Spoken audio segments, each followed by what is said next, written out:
تو بلگرامی صاحب آپ کیا کہتے ہیں، ایک اور جسارت کروں میں؟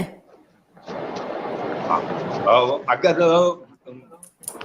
نشاط صاحبہ ایک اور سنا دیں اور ساجد صاحب ایک اور سنا دیں. ویسے تو ایک بات تو میں یہ کہنا ہی چاہوں گا کہ ساجد صاحب کے وہ ایسے افسانچے ہوتے ہیں جو بہت سارے سن چکا ہوں ان سے، اور کچھ جو پڑھا بھی ہے.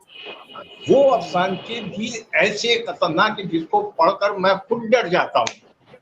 یہ میں بتا دوں، اتنا تیز اتنا تیکھا لکھتے ہیں ساجد صاحب کہ ان کے کئی افسانچے پڑھنے کے بعد میں کافی دیر تک بالکل ساکت رہ گیا کہ یہ کتنی بڑی بات کتنے کم لفظوں میں کتنے آسان پیرائے میں کریں.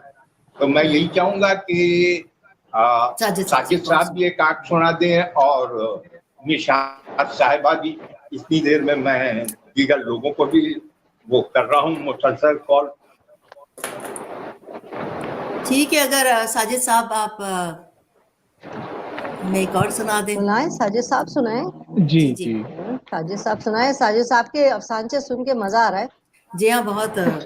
میں تو انتظار بہت ہی میں مزہ تھی. آ رہا ہے مجھے تو بہت. مطلب میں اصل میں مجھے بھی اس قسم کی جو لکھنا ہے نا ساجد صاحب کا جیسا لکھتے ہیں مجھے پسند آتا ہے. اس قسم کا لکھنا انسان کا یا لوگوں سے جو ریلیٹڈ چیزیں ہوتی ہیں وہ بہت اچھی لگتی. بہت بہت شکریہ ساجد آپ کا. صاحب تو اپنے لوگوں کی بات کرتے ہیں.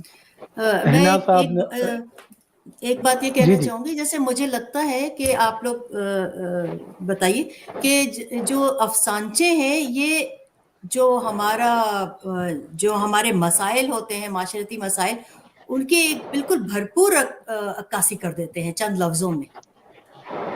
جی جی جی بالکل بالکل. ہمارے مسائل ہی مطلب ایک افسانچے ادب کا ہی ایک ایسی مطلب ہی چیز ہے یہی جس میں کھلا بولا جاتا ہے.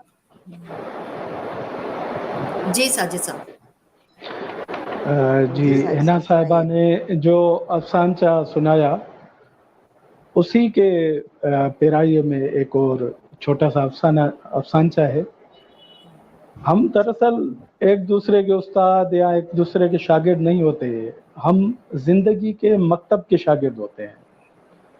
تو یہ افسانچہ بھی زندگی کی جو ہے ترجمانی کر رہا ہے. باقی آپ رائے اس پہ بلگرامی صاحب دیں گے. جی. افسانچے کا عنوان ہے زخم.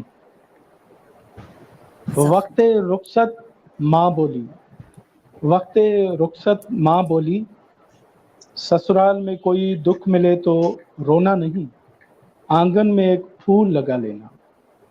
کچھ دن بعد ماں آئی تو دیکھا سارا آنگن پھولوں سے بھرا تھا. واہ واہ سبحان واہ واہ واہ بہت واہ. ہی سارا خوبصورت. کیا آنگن بات، پھولوں سے بھرا تھا. کیا بات. واہ واہ بہت ہی.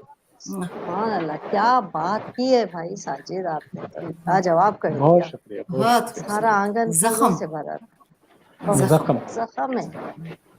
جتنے زخم تھے وہ پھول بن گئے. پھول بن گئی. بہت ہی بہت خوبصورت. خوبصورت. جی بلگرامی صاحب آپ کی دل لگ گئی. بلگرامی صاحب کی رائے لیں، وہ کیا کہتے ہیں استاد محترم. وہ تو میں نے پہلے ہی کہا کہ ساجد سومرو صاحب کے افسانچے میں سب سے زیادہ جو اگر مرغوب ہوا ہوں تو ساجد صاحب کے افسانچے بہت زیادہ مرغوب رہا ہوں، اس لیے کہ ان کے افسانچوں میں تیکھا پن بہت زیادہ تیکھا پن ہوتا ہے. اور بعض افسانچے تو اتنے زیادہ تیز ہیں اور تیکھے ہیں کہ میں نے بتایا کہ اسے سنتے ہوئے میں پڑھتے ہوئے میں ڈر جاتا ہوں کہ کتنی بڑی بات یہ کتنی آسانی سے کہہ گئے ہیں. بالکل. ہاں، اور دل پہ ہی. اب وہ ہم لوگ جس معاشرے میں، ہاں، اور سب سے بڑی بات ہے کہ ہم لوگ جس معاشرے میں سانس لے رہے ہیں اس معاشرے میں سچ کا چہرہ دکھانا بھی بہت دل گردے کا کام ہے، جو ساجد صاحب کے افسانچوں میں جا بجا دکھائی دیتا.